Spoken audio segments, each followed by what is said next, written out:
अब हमने ये तो समझ लिया कि पर्सनल फाइनेंस के बारे में समझना क्यों इम्पोर्टेंट है, लेकिन ये समझना शुरू कैसे करें? हम पैसे के बारे में सीखना कैसे शुरू करें? पहली चीज़, आप बेसिक्स को समझिए। जो फाइनेंशियल कॉन्सेप्ट्स है, जैसे कि इनकम है, एक्सपेंडिचर है, बजटिंग, सेविंग, इन्वेस्टिंग, ये सारे फाइनेंशियल कॉन्सेप्ट बहुत बेसिक है। इसमें बहुत ही कॉम्प्लिकेटेड कॉन्सेप्ट्स नहीं हैं। इसको पहले समझने की कोशिश कीजिए। इसके लिए अगर आपको बुक्स रीड करने में इंटरेस्ट है तो बहुत सारे बुक्स अवेलेबल है। अगर आप वैसे इंसान हैं जिनको बुक्स रीड करना बिल्कुल पसंद नहीं है तो इसके लिए यूट्यूब वीडियोस बने हुए हैं। इसके अलावा बिजनेस चैनल्स है, जैसे कि जी बिज़नेस है, CNBC आवाज़ है। ऐसे बहुत सारे बिजनेस चैनल है जिनको आप देख सकते हो, जिसमें स्पेशल प्रोग्राम्स होते हैं सिर्फ फाइनेंशियल कॉन्सेप्ट समझाने के लिए। वो प्रोग्राम्स आप सर्च करके उनको देख सकते हैं। इसमें एक बहुत इम्पॉर्टेंट स्टेप है टू सीक गाइडेंस। हम अपने पेरेंट्स, अपने टीचर्स, अपने घर पे जो भी एल्डर्स हैं, आपके अंकल आंटीज़ हैं, इन सब से बात कीजिए आप कि वो कहाँ कहाँ इन्वेस्ट कर रहे हैं, किस तरीके से सेव कर रहे हैं, उनके पास कितने लोन्स हैं। ये सारी चीज़ें आप उनसे समझने की कोशिश कीजिए। सपोज़ आपके पेरेंट्स एक सर्विस करते हैं, वो जॉब करते हैं, तो आप उनसे समझिए कि वो अपने घर के पैसे कैसे मैनेज कर रहे हैं। आपके हो सकता है कोई अंकल आंटी बिजनेस करते हो, तो उनसे समझिए कि वो बिजनेस किस तरीके से चलता है। ये सुनने में बहुत हार्ड लगता होगा, लेकिन ये कम्युनिकेशन शुरू करना बहुत ज़्यादा इम्पॉर्टेंट है। बहुत छोटे छोटे आप क्वेश्चन पूछ सकते हो, जैसे अपने पेरेंट्स को पूछ सकते हो कि आज के ग्रॉसरी का बिल कितना आया। आप जो दुकान में गए थे आज सब्जी लेने के लिए, उसका बिल कितना आया।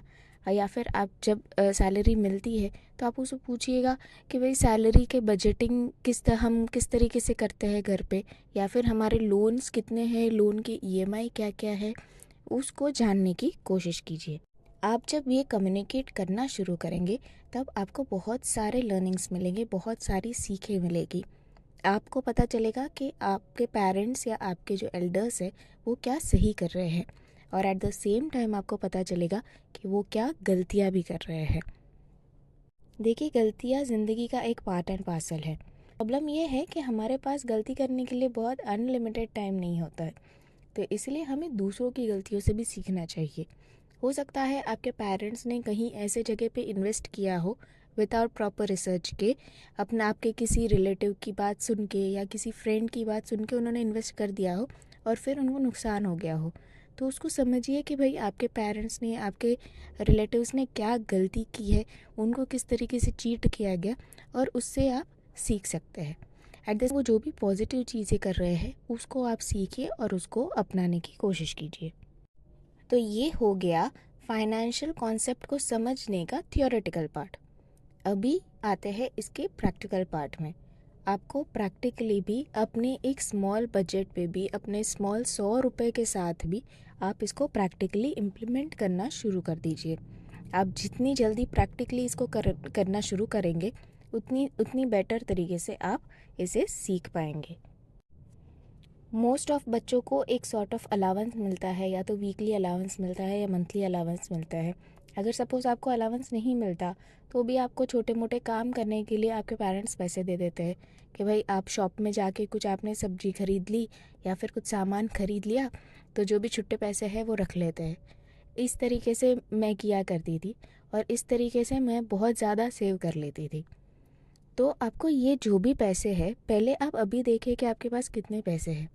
आपके पास सपोज 100 रुपये भी है, देखो बजट बनाने के लिए या फिर शुरू करने के लिए आपके पास 5,000 6,000 की ज़रूरत नहीं है। अभी आप सिर्फ प्रैक्टिस कर रहे हैं, तो आप 100 रुपये के साथ भी प्रैक्टिस कर सकते हैं। अगर आपके पास सिर्फ 100 रुपये है तो वो 100 रुपये का भी आप बजटिंग करिए। आप इनकम साइड में लिखिए कि आपके पास 100 रुपये है, और फिर एक्सपेंस साइड पे आप लिखिए कि आप उसको कहाँ कहाँ खर्चा करने वाले हैं आने वाले 1 वीक में या 1 मंथ में। ये जो भी आपके प्रोबेबल खर्चे हैं ड्यूरिंग द वीक या ड्यूरिंग द मंथ, उसको आप नीड और वांट में डिस्ट्रीब्यूट कीजिए।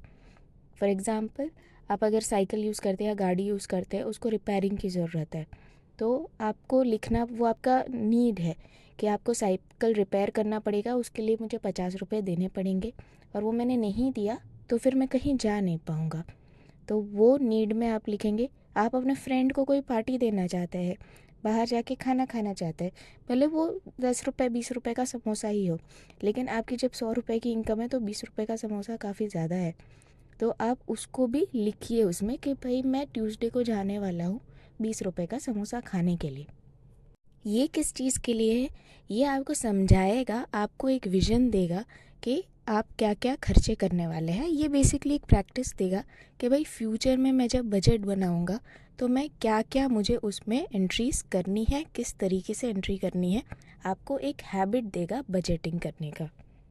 इससे एक और फ़ायदा होगा, आपको पता चलेगा कि आपके जो एक्सपेंसेस है वो बहुत ज़्यादा है और उसके सामने आपकी इनकम बहुत ही कम है।